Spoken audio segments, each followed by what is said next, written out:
What if the man once called the most scandal-free president in history is now accused of leading a coup against his own country? That's not politics. That's a fire alarm in the basement of the Republic. And it demands we stop, look hard, and ask, is this proof, or just propaganda? Alright, here's what's going on. Donald Trump has claimed that Barack Obama led a coordinated, seditious coup to sabotage his presidency, with Hillary Clinton, Comey's FBI, and top Obama-era intelligence officials as accomplices. His words weren't careful. They were volcanic.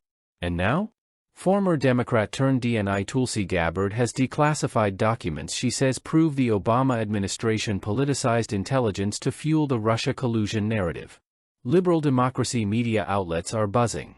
The word treason is being thrown around like it's fact. But for those of us grounded in truth, liberty, and reason, this isn't just about picking sides.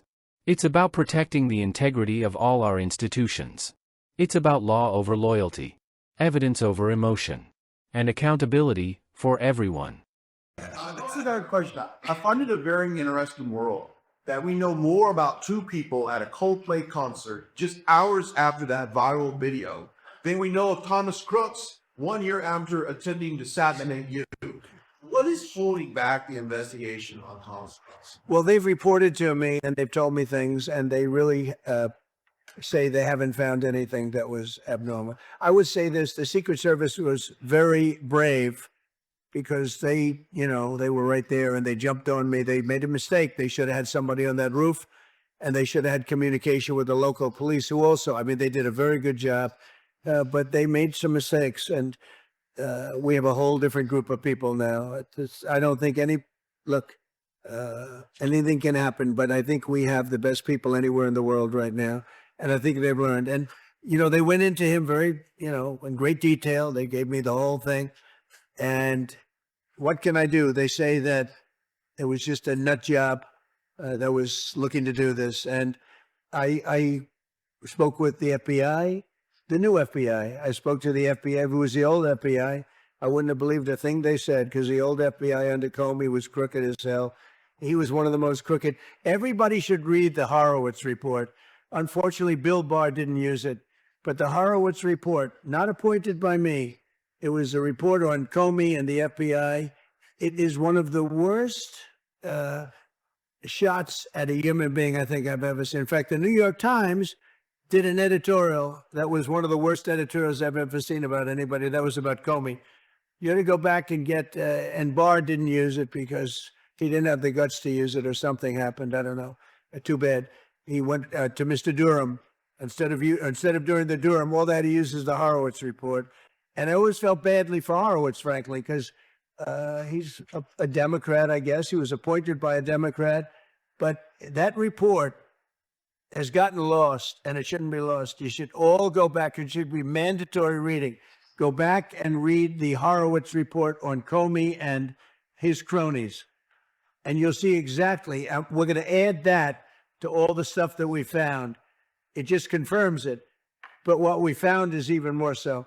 Now, we found absolute, this isn't like evidence, this is like proof, irrefutable proof that Obama was seditious, that Obama was trying to lead a coup, and it was with Hillary Clinton, with all these other people, but Obama headed it up. And, I get a kick when I hear everyone talks about people I never even heard of. It was this way. No.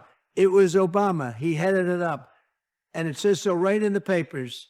Got everything. This is the biggest scandal in the history of our country. And it really goes on to even the Autopen, because it all relates to the same thing. It all started the same sick minds. You have an Autopen, which is a tremendous, well, we don't have a president. We have an Autopen that signs everything. I'll bet you sign everything. You don't have Autopen. Everybody, who doesn't sign? You're the president of a country. But it's all that whole thing leading right up to the end of it is the Autopen. And the Autopen was used by people, and Biden knew nothing about it. They were signing documents that he knew nothing about. As an example, they released the Unselect Committee of Liability. The Unselect Committee spent 2 years grilling everybody, and then they destroyed all the evidence. You know why? Because the evidence made them guilty, and he gave them all a pardon. The Cheney, all the scum that was on the Unselect Committee, Cryan, Adam, Kinzinger, and Democrats, and he gave them a pardon. Do you have something else? Let's start here. Trump says irrefutable proof that Obama led a coup. That is not a light accusation. That's an atomic political bomb. As liberal democracy, we must ask, is this true? Because if it is, it's the greatest betrayal in American political history. But if it's not, or if it's only partially true, then what we're looking at is something else entirely, the erosion of civic trust by hyperbole. This is why words matter. Because truth matters.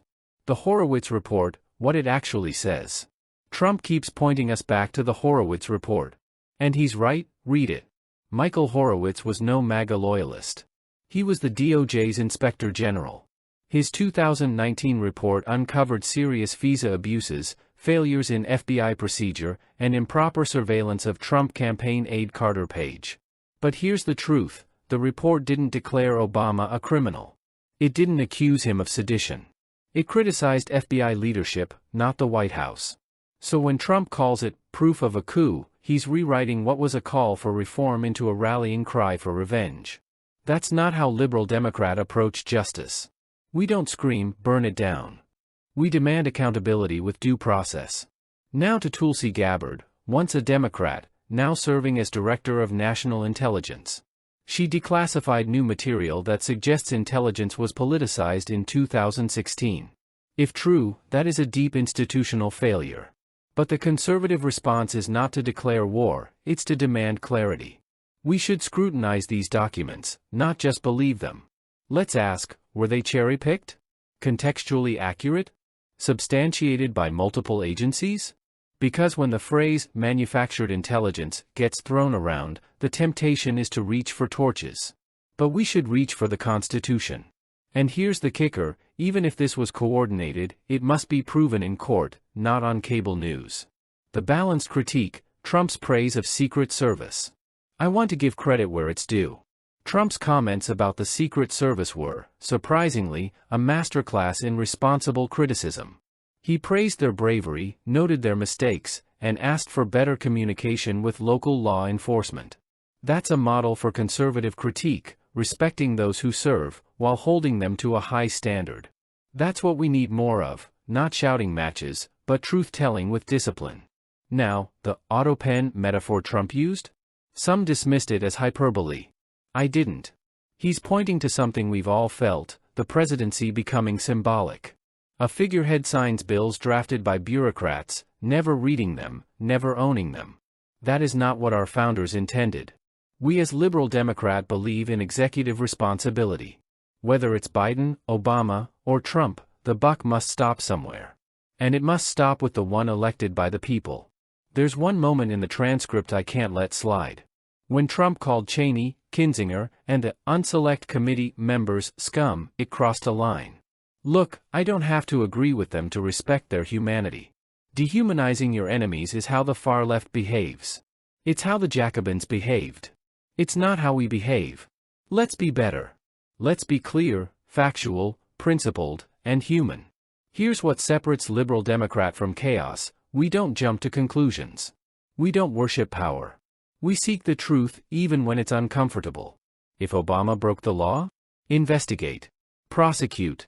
But if not, then we must be honest enough to say, the Republic is not served by false fire.